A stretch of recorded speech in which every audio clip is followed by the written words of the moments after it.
Doing another Ray Bergman wet fly from the book Trout today. This is a gold-ribbed hare's ear. I had a request from a follower not too long ago to go ahead and tie this particular wet fly.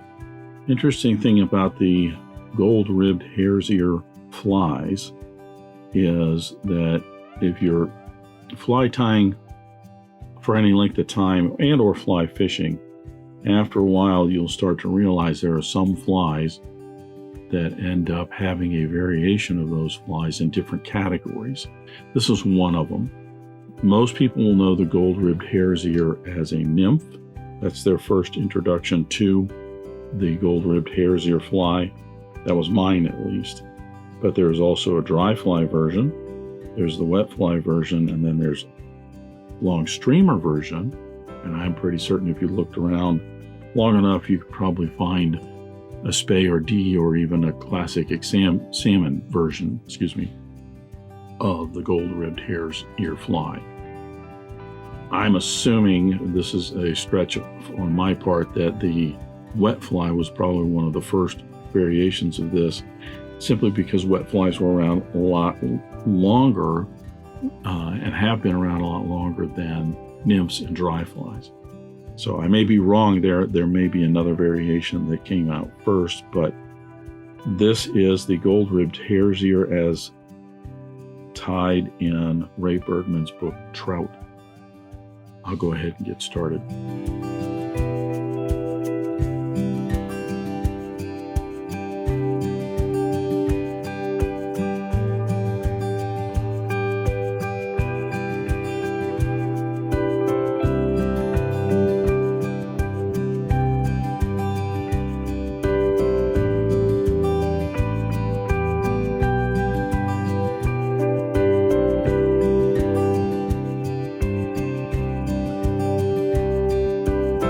So I'm going to start the gold-ribbed hare's ear with my hook and the vise. This is a Mustad 3399 in a size 6.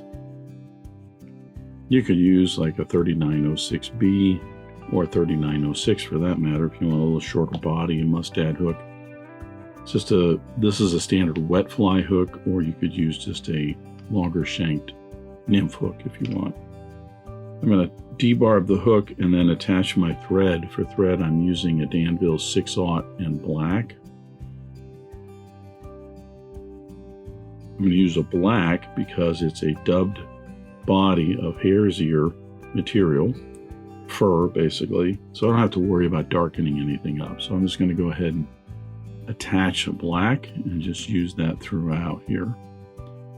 I'm going to wax my thread, and now I'm going to attach my thread about an eye length behind the eye of the hook. Run it down to just the point of the hook. Now I'm ready to tie in the tail. The gold-ribbed hare's ear wet fly is an extremely simple little fly. It has a tail, the body and the rib, and a wing. There's no throat on this or hackle, and I'll explain in a little bit. But the tail, according to Bergman's book, is just some brown hackle fibers. I'm going to use, this is just a inexpensive Indy neck dry fly hackle here that I'm going to use. I'm just going to peel some of these barbs off just to give myself the tail material. You could use a hen neck if that's what you have. I've also seen this tied where people have used the guard hairs from the hare's mask for the tail. So you could do that, I suppose, if you want to. But this is pretty much how the recipe in Bergman's book Trout is. There is a rib on this. Gold-ribbed hare's ears typically just have a tinsel rib, but as far as nymphs are concerned, or even dry flies, mostly the nymphs, I've seen an oval gold tinsel also used, which you could potentially use on this if you want. I'm going to use just a gold tinsel. This is a Danville size 16 and 18 silver and gold tinsel. So once I get the tail in, I'm going to tie in my tinsel with the silver side up. Notice I'm still proceeding down the rear of the hook shank towards the bend just a little bit to secure that in, and that gets me to the end of the body right there. The body on the gold-ribbed hare's ear is just some fur from a hare's mask. Traditionally, the nymphs I know, and probably even the dry flies when they were first tied, they actually use the hair out of the ear right here. It's very, very short. So if you're tying this on a small hook, say a 14, 16, or 18, certainly use some of the hair that's actually from the ear. That's why it's called a hare's ear nymph. But for these larger hooks, I just go ahead and grab some of the hair from the cheeks or anywhere on the mask. And it depends, as you can see, some of the hair is a darker color, some can be a lighter color. It's up to you in terms of the shade that you're looking for. What you're going to do, you're going to cut the hair off of the hide there, and then you want to keep the guard hairs in with it.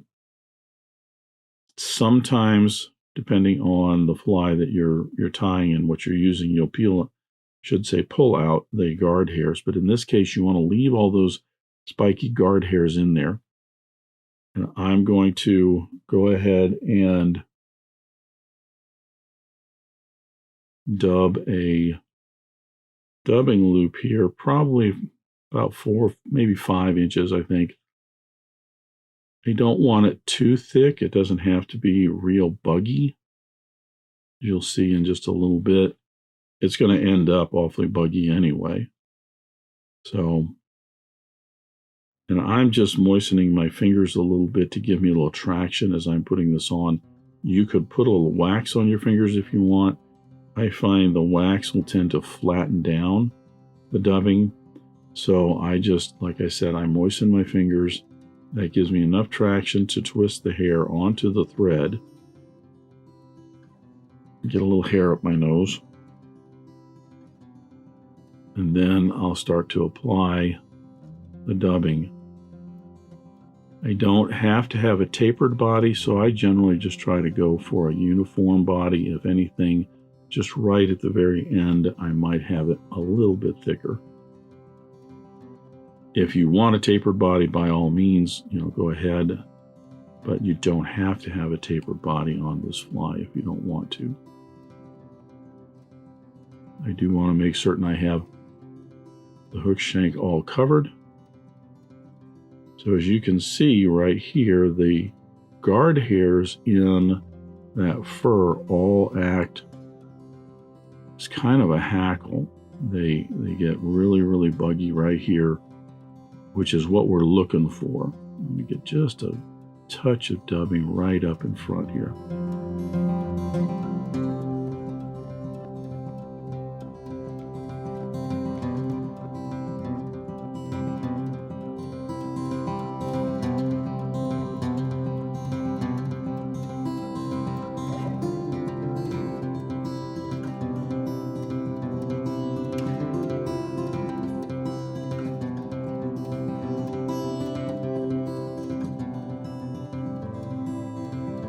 So with the dubbing done, I'll apply my rib. Just like most of your other wet flies, this is just 5 evenly spaced wraps on up the hook shank. If you get 4, that's fine. If you have 6, that is also fine. I wouldn't fret over not having exactly 5. But as you can see, a lot of those guard hairs really kind of stand out in terms of making this fly look really, really buggy. And that's what you're looking for. I've seen some of these gold-ribbed hare's ear wet flies. People will put some brown hackle in for a throat. You might even palmer a hackle in.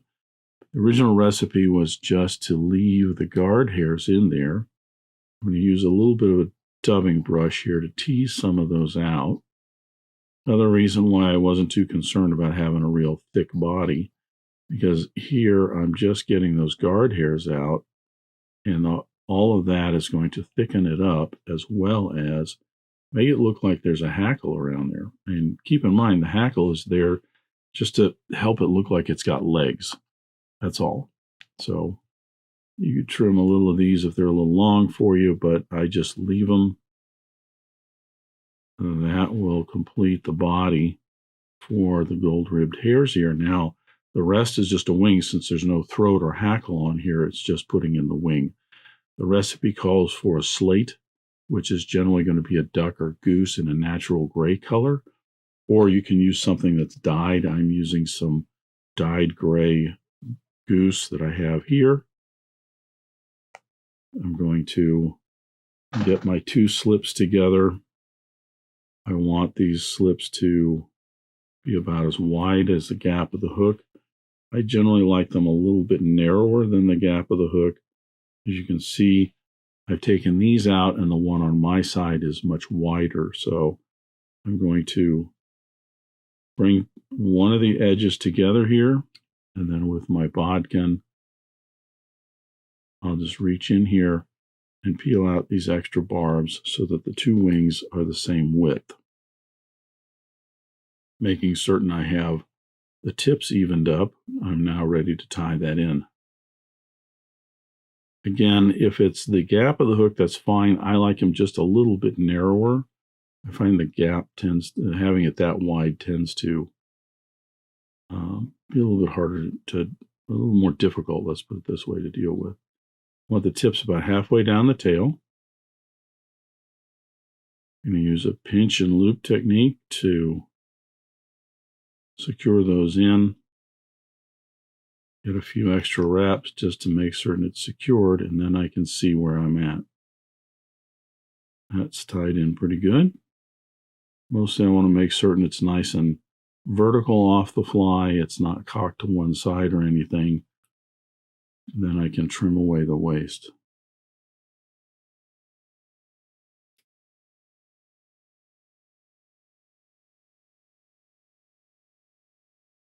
Bracing the wing and the fly, I'm going to come down to the eye of the hook and wrap backwards. I'm shaping the head here, as well as covering up any butt ends of any tying material. This doesn't have to be large by any means. Once you get that the shape you want and you get all those materials, one little hair here. And this obviously doesn't matter if you're fishing. Now I'm going to flatten my thread. You don't have to do this step if you don't want to. I find that with these little wet flies, it does help. I think it secures the head a little bit more, as well as helps the lacquer to give it just a little bit smoother finish.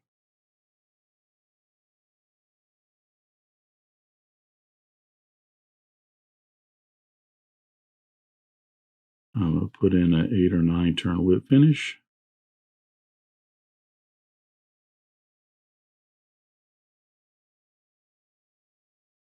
Keep in mind your whip finish is another layer of thread on here, so when you're shaping that head, don't make it what you think might be just perfect, then gets a little bit bigger because you put that whip finish on there. So maybe stop just a little short of that so that you let your whip finish the job for you. Still have one little hair. Now I'm just being nitpicky here.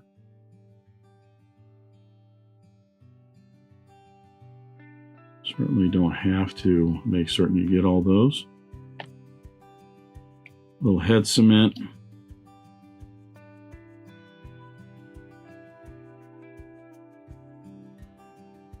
That will soak down into those threads and help secure that. And in a minute I'll come back and I will put some black lacquer on that, and that will secure and finish the gold-ribbed hare's ear. If you want, like I said, you could use an oval tinsel. It gives you a little bit more pronounced rib on that, or even go up to a size 14 tinsel, and that will give you a little bit more pronounced rib on there. So that is the gold-ribbed hare's ear wet fly from Ray Bergman's Trout. Thanks for watching today. Thank you for joining me at the Vise today. I hope you learned a new pattern, at least a tip or trick here and there. If you'd like to help Dress Irons, you can like, comment, share, subscribe, all those wonderful things for the video. You can also head out to dressedirons.com where you can buy flies, tools, stickers, and merch, or you can join a growing community over on Locals at the Dressed Irons Fly Tying Guild. You can also donate to Dressed Irons if you want through the link at the bottom of the description. I thank everybody for their ongoing support, as it really does help the creation of these videos. But what's important is to remember, only fly tying. If you're not having fun, you're doing it wrong.